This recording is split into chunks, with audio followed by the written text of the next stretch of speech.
નમસ્કાર વિદ્યાર્થી મિત્રો, સ્વાગત છે તમારું યુટ્યુબ ચેનલની અંદર. ધોરણ 9ની અંદર સંસ્કૃત વિષયમાં અલગ અલગ જે પ્રશ્નોના જવાબો આપણે જોતા આવીએ છીએ, એમાં આજે અહીંયા પાઠ 3 જોવાના છીએ. પરમ નિધાનમનો મતલબ થાય છે શ્રેષ્ઠ ખજાનો. આ પાઠને લગતા જે કંઈ સ્વાધ્યાયપોથીના અલગ અલગ પ્રશ્નોના જવાબ છે એમની આપણે ચર્ચા કરવાના છીએ. તો વિડીયો અંત સુધી જોજો. વિડીયો ગમે તો લાઇક કરજો અને તમારા મિત્રોને પણ વિડીયો શેર કરજો. સાથે ચેનલને સબસ્ક્રાઇબ ન કરેલી તો ચેનલને પણ સબસ્ક્રાઇબ કરી અને બેલ આઇકન પર ક્લિક કરી દેજો, જેથી કરીને નવા જેટલા વિડીયોઝ મુકાય એની નોટિફિકેશન તમને જોવા મળે. આવા અલગ અલગ ચેનલમાં ઘણા બધા બીજા પણ વિડીયોઝ મુકાઈ ગયા છે, તો એ ન જોઈ લો તો પણ તમે જોઈ લેજો. તો અહીંયા વિભાગ એ આપેલા છે, એમાં હેતુલક્ષી પ્રશ્નોના જવાબો આપેલા છે. એમાં પહેલો વિભાગ આવે છે ગદ્યલક્ષી, એટલે કે પાઠના આધારિત આ અલગ અલગ પ્રશ્નોના જવાબો જોઈએ.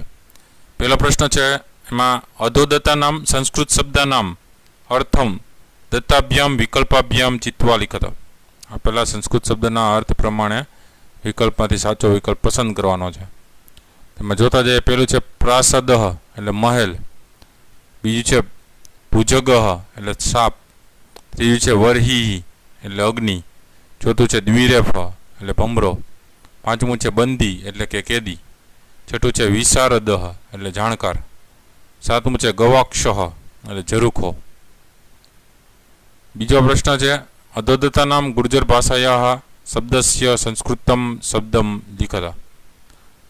તો આપેલા શબ્દના સંસ્કૃત શબ્દ લખવાના છે, જેમાં પહેલું છે ભમરો એટલે દ્વિરેફ અથવા તો ભ્રમર, બીજું છે વ્યાયામ કરવાનું સાધન એટલે મૃદગર, ત્રીજું છે હોશિયારી એટલે કહેવાય ચાતુર્યમ, ચોથું છે આગળ એટલે પુરત, પાંચમું કેદી એટલે બંદી.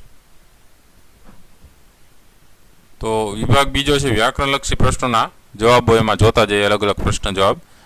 પહેલો છે એમાં અધોદત્તા નામ સંસ્કૃત શબ્દ નામ સમાર્થનાર્થકમ શબ્દમ દત્તાભ્યામ વિકલ્પાભ્યામ ચિત્વા લિખત. આપેલા સંસ્કૃત શબ્દના જે સમાનાર્થી શબ્દ સંસ્કૃતમાં આપેલા છે એ શબ્દ પસંદ કરીને લખવાના છે જવાબમાં.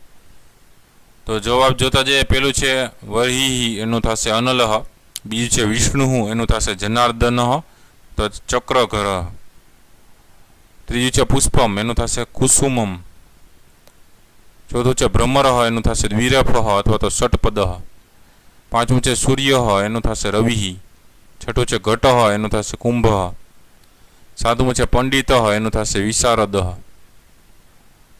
બીજો પ્રશ્ન છે અધોદત્તા નામ સંસ્કૃત શબ્દ નામ વિરુદ્ધાર્થકમ શબ્દમ દત્તાભ્યામ વિકલ્પાભ્યામ ચિત્વા લિખત.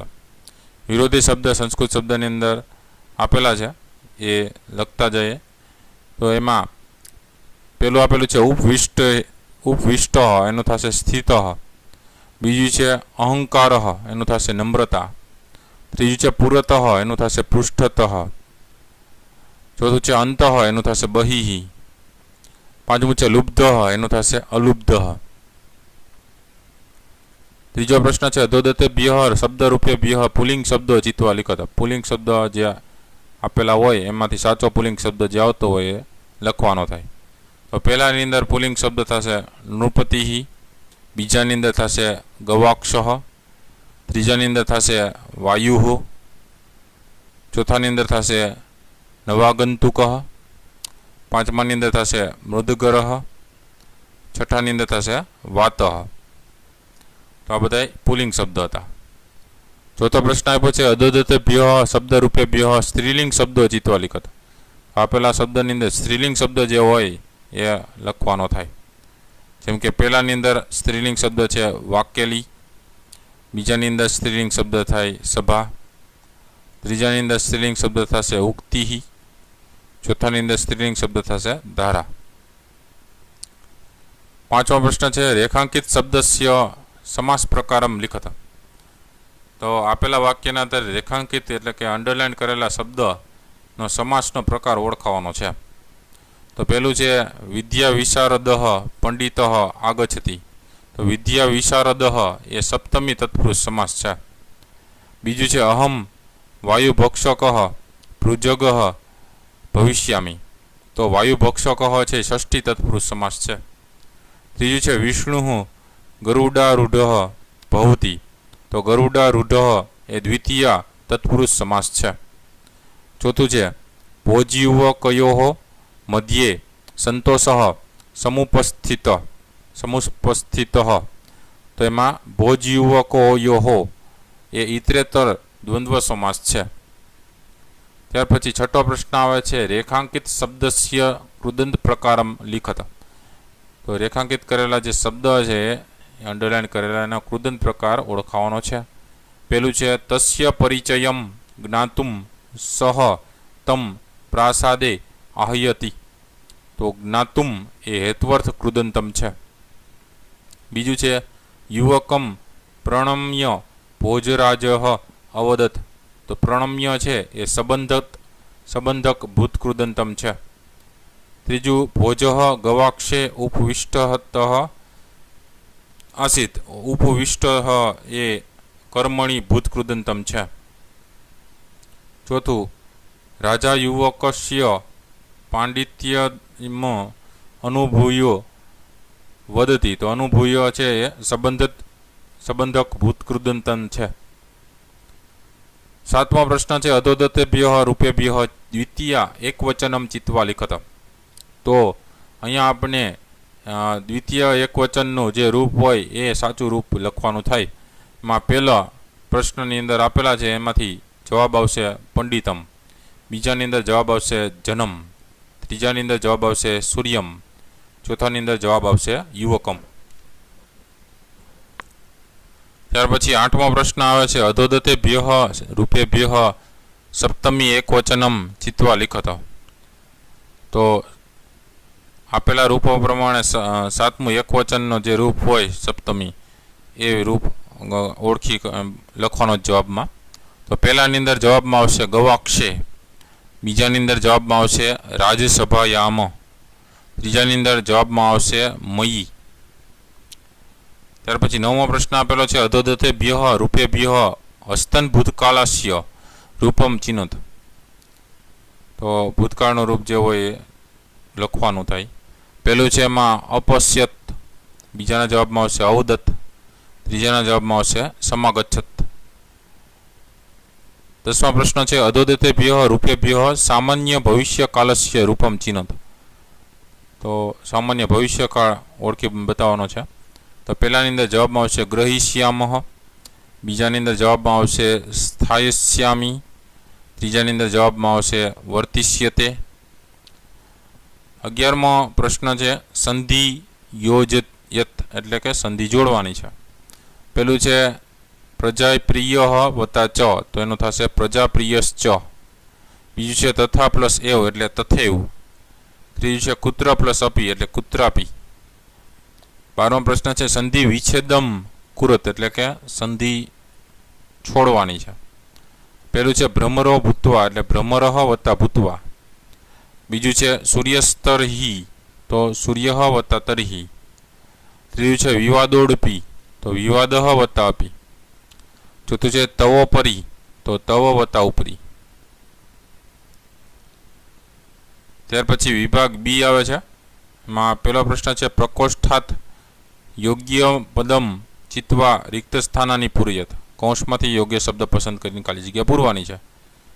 તો એમાં જોતા જઈએ યદિ ભવાન દાની તર્હિ અહમ સંતુષ્ટ. અને ભવતઃ દાનસ્ય પ્રયાસ નિષ્ફલ. તો એમાં આવશે ભવિષ્યતિ. અને બીજો પ્રશ્ન પછી રેખાંકિત પદાનામ સ્થાને કોષ્ઠતાત પદમ પ્રસ્થાપ્ય પ્રશ્નવાક્યમ રચયત. એટલે કે રેખાંકિત પદોને સ્થાને કૌંસમાંથી યોગ્ય પદ મૂકીને પ્રશ્નવાક્ય બનાવો. તો કૌંસમાં આટલા શબ્દ આપેલા છે એમાંથી રેખાંકિત જે હોય એની જગ્યાએ પ્રશ્ન વાક્ય બનાવવાનો છે. પેલું છે ભોજ ગવાક્ષે ઉપવિષ્ટ આસિત. તો ગવાક્ષની જગ્યાએ પ્રશ્ન બનાવ્યો તો જવાબ આવશે ભોજ કુત્ર ઉપવિષ્ટ આસિત પ્રશ્નાચિહ્ન. બીજું મુકટમ સદા મસ્તકસ્ય ઉપરી એવ સંતિષ્ઠેતે. તેનો જવાબ થશે મુકુટમ સદા કસ્ય ઉપરી એવ સંતિષ્ઠતે પ્રશ્નાચિહ્ન. કસ્ય આવશે બરાબર. ત્રીજો પ્રશ્ન છે અધોલિખિતાનામ પ્રશ્નાનામ ઉત્તરાણી ગુર્જર ભાષાયામ લિખત. ગુજરાતીમાં જવાબો લખવાના છે, જેમાં પહેલો છે યુવક પોતાને ઘટપંડિત શા માટે માને છે? અને જવાબ છે યુવક કહે છે કે જેમ ઘડામાં છલોછલ પાણી ભરેલું હોય છે તે જ રીતે મારામાં પૂરેપૂરું જ્ઞાન છે, એટલે કે મારી જાતને ઘટપંડિત માનું છું. બીજો પ્રશ્ન છે ધારા દેશની શી વિશેષતા હતી? તેમનો જવાબ છે ધારા દેશનો રાજા ભોજ વિદ્વાનો, કવિઓ અને કલાકારોનો કદરદાન હતો. તેના સમયમાં સાહિત્ય, વિદ્યા અને કાવ્ય કલાનો ઉત્કર્ષ તેની ચરમસીમાએ પહોંચ્યો હતો. આવી ધારાનગરીના સામાન્ય પ્રજાજનો પણ કાવ્ય સર્જન અને વિવિધ કલાઓમાં નિપુણ હતા.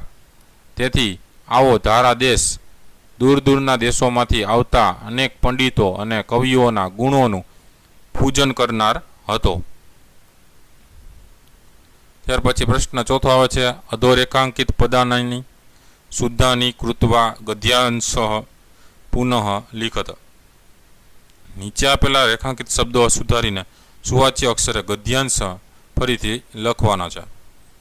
તેમાં આપણે આપેલો છે રેખાંકિત આ જે શબ્દ છે એના પ્રમાણે જવાબ જોઈએ તો અહીંયા એવમનું એવમ થઈ જશે, ભવાન દ્વિરેફ તર્હિ, અહમનું અહમ, સૂર્ય, પછી પુષ્પસ્ય અંતઃ છે એનું અંતઃ આવી રીતે થશે, સ્થિત ભ્રમર, સૂર્યાસ્ત કાલે બંદીનો આવી રીતના બંદી લખવાનું ભવતી.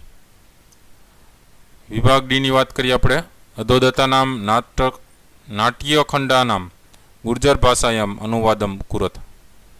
એટલે આપેલા જે સંસ્કૃત શબ્દ છે એના આધારે એના ગુજરાતીની અંદર નાટ્યખંડ છે એનું ગુજરાતીમાં ભાષાંતર કરવાનું છે.